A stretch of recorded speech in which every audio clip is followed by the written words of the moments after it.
नमस्कार। मैं हूं राजेश मेहतानी और आप देख रहे हैं शॉर्ट कैप्सूल। आज हम बात करने वाले हैं कि उत्तर प्रदेश में यूपी अपार्टमेंट एक्ट के अंतर्गत जो बिल्डर्स या प्रमोटर्स हैं उनके दायित्व क्या। आप जानते हैं कि ये जो बिल्डर या प्रमोटर हैं उनके जो दायित्व हैं उनकी जानकारी एक सामान्य नागरिक को या जो इंटेंडिंग होम बायर है,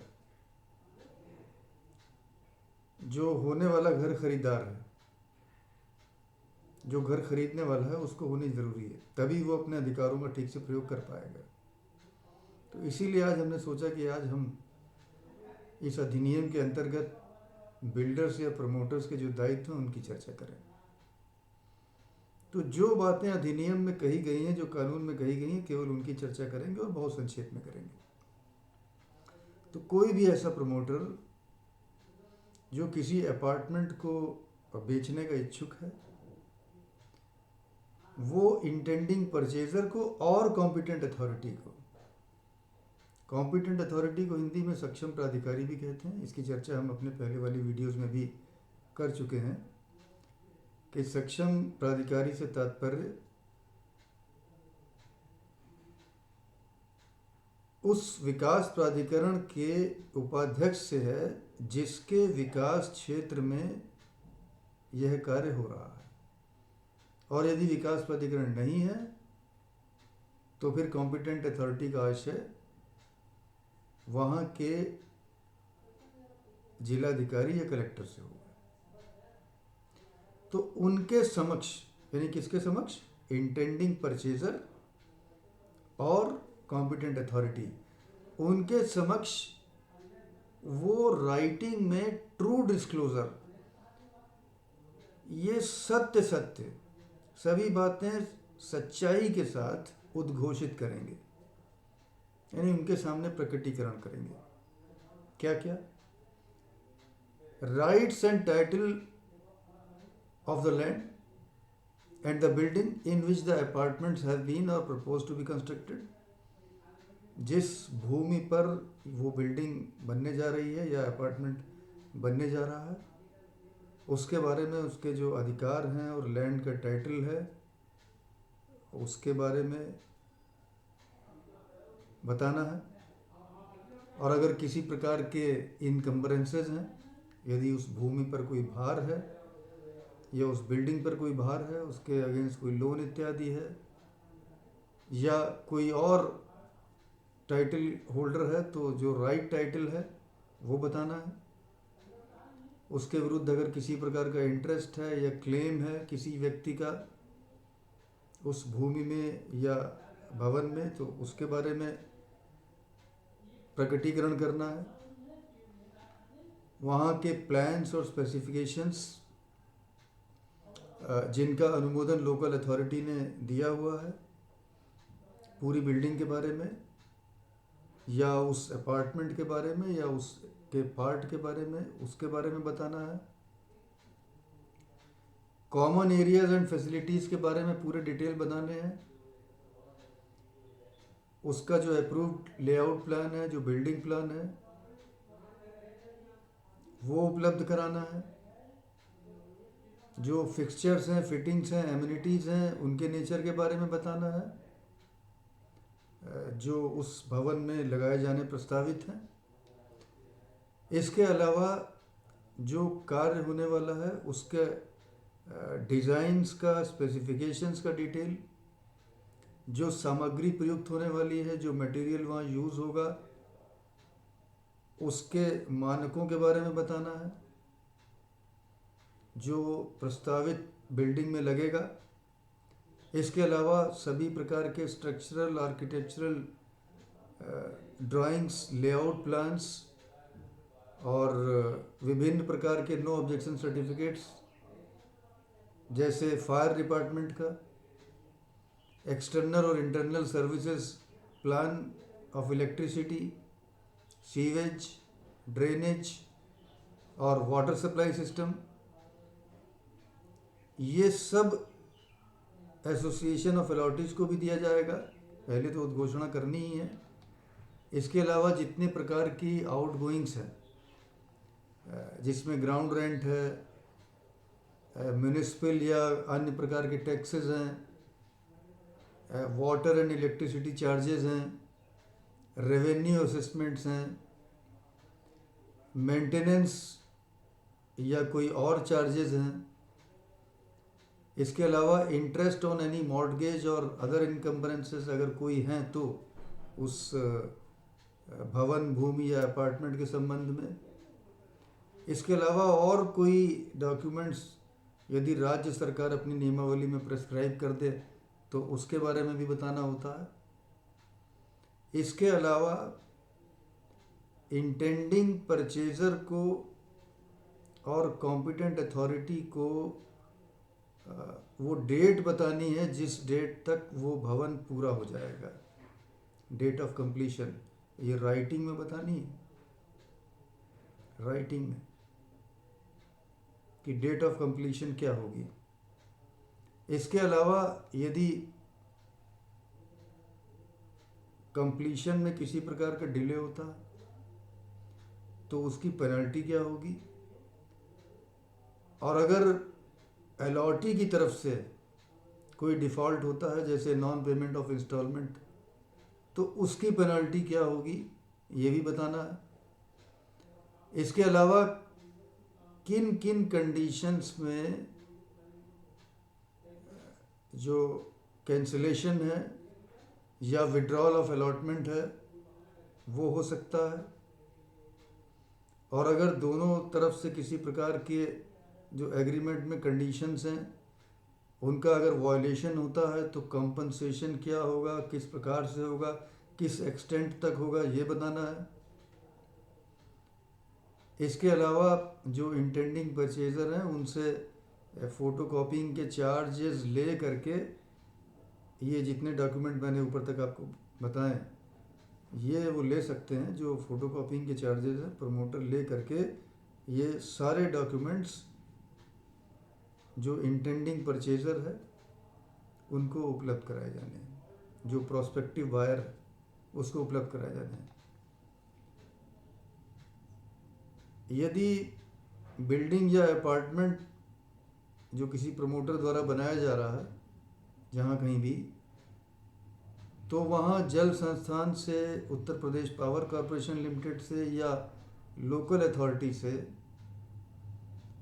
उन्हें वाटर सप्लाई और इलेक्ट्रिसिटी टेम्परेरी बेसिस पर लेनी होती है, जिसका कि इंटीमेशन उनको जो सैंक्शनिंग अथॉरिटी है जो नक्शा पास करते हैं उनको देने के बाद उनके अनुमोदन के उपरांत लेना होता है।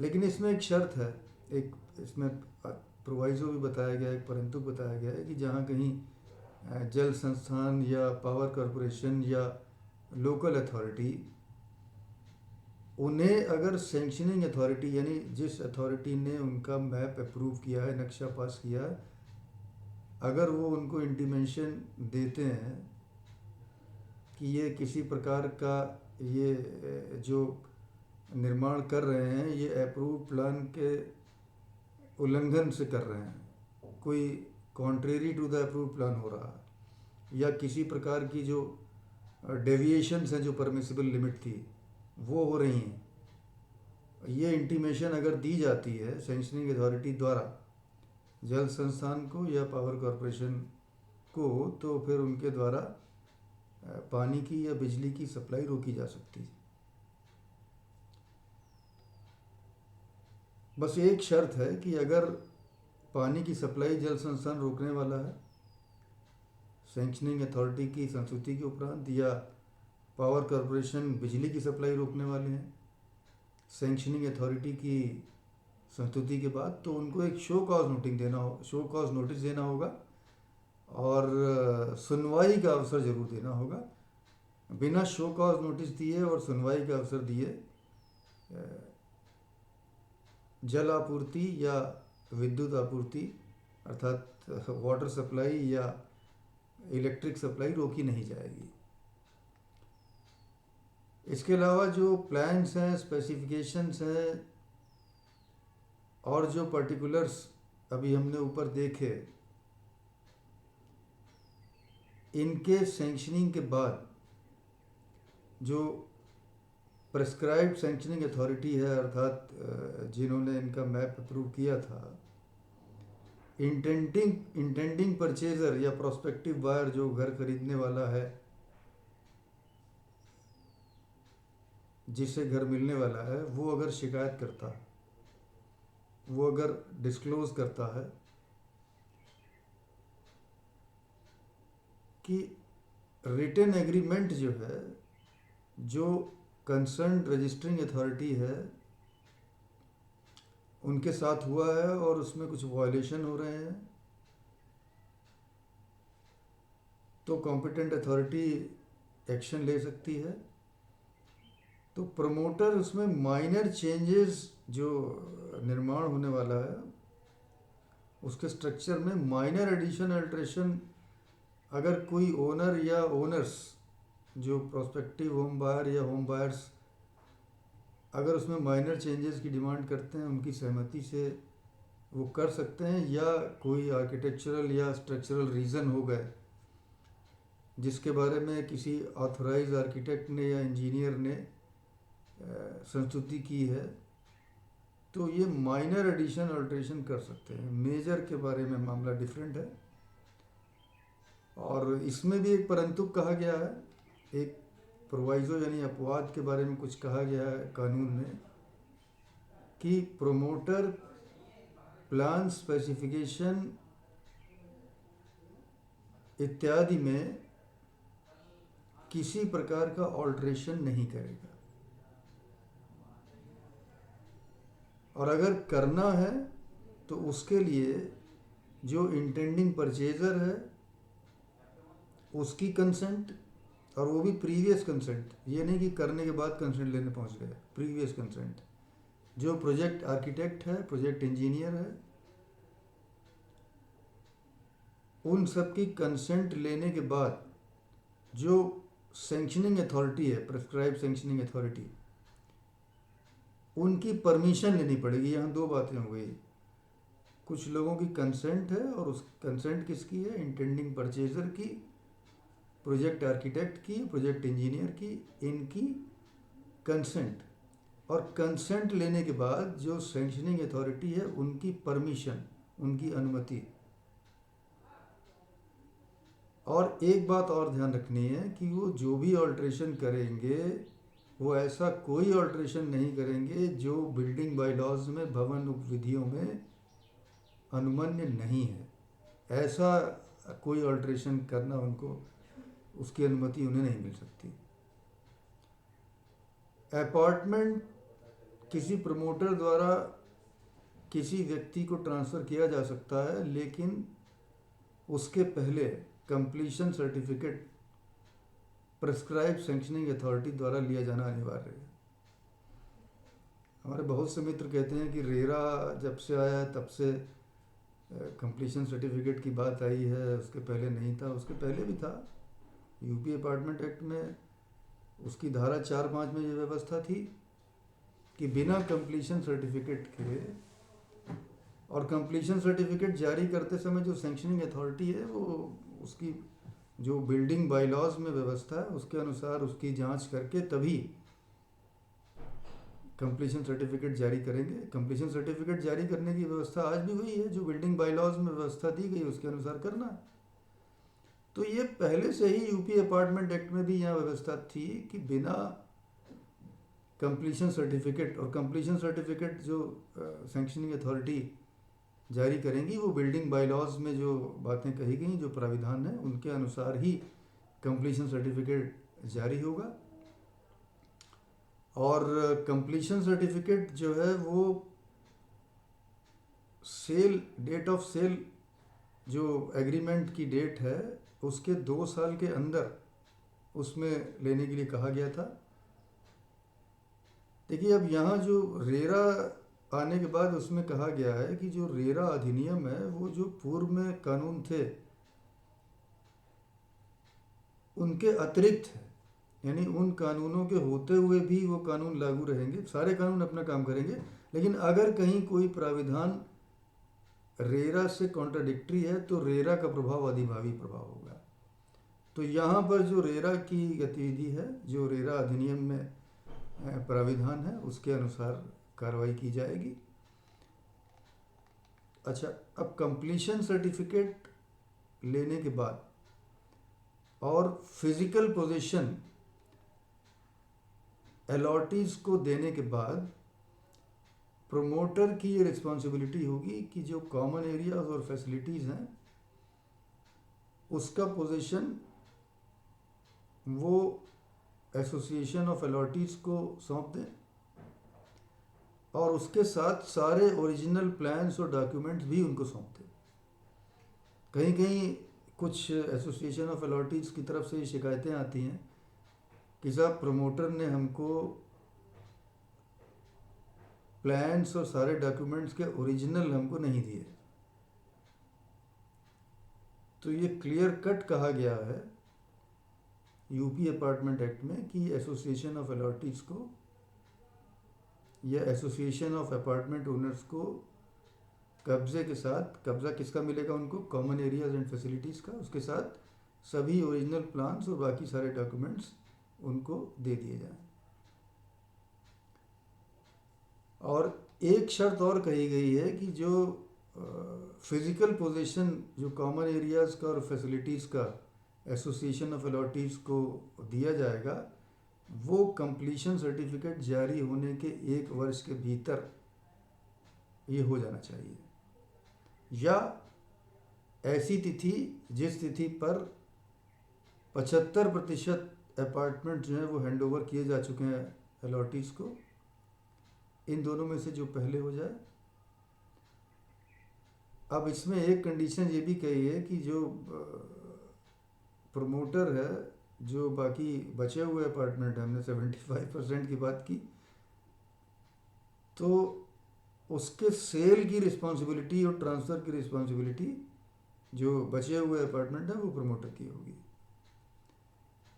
इसके अलावा जो प्रमोटर हैं वो कॉमन एरियाज़ और फैसिलिटीज़ को मेंटेन करेंगे जब तक कि एसोसिएशन ऑफ अपार्टमेंट ओनर का फॉर्मेशन या गठन नहीं हो जाता। और उसके लिए हम बाकायदा एक वीडियो बनाएंगे कि वो किस किस प्रकार से होगा। तो जब तक गठन नहीं हो जाता तब तक वो proportionate maintenance charges apartment owners के ऊपर लेवी कर सकता है, यानी प्रमोटर कर सकता है। और प्रमोटर जो है वो अपार्टमेंट के हैंडओवर होने के 2 साल तक स्ट्रक्चरल डिफेक्ट के लिए उसकी लायबिलिटी होगी। और रेरा में अब इसे 5 साल कर दिया गया है। जैसा मैंने पूर्व में कहा कि अगर कहीं कोई कॉन्ट्राडिक्टरी प्रोविज़न है तो रेरा प्रिवेल करेंगे, तो जो रेरा में प्राविधान है वो प्रिवेल करेंगे। तो यहाँ पर ये 2 साल के बदले अब रेरा में इसे 5 साल कर दिया गया है, तो अब ये 5 साल रहेगा।